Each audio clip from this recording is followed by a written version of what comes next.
কিভাবে একটি imo account খুলবেন। সবার প্রথম প্লে স্টোরে যাবেন, গিয়ে ইমো লিখবেন, ইমো লিখবেন, তারপর ইনস্টল দিবেন। ইমো অ্যাপটি ইনস্টল করবেন।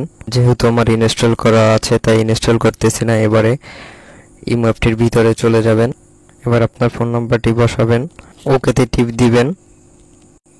এরপর আপনার একটি ফোনে কোড আসবে, কোডের জন্য একটু অপেক্ষা করবেন। আপনার সিমে ভেরিফিকেশন কোডটা আসার পরে আপনার এখানে ফার্স্ট নেম দিবেন, যেরকম আমি আমার চ্যানেলের নামটি বসাতেছি।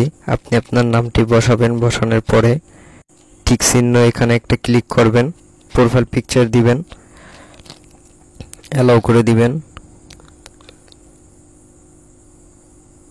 এবার টিক চিহ্নের এখানে একটা ক্লিক করে দিবেন।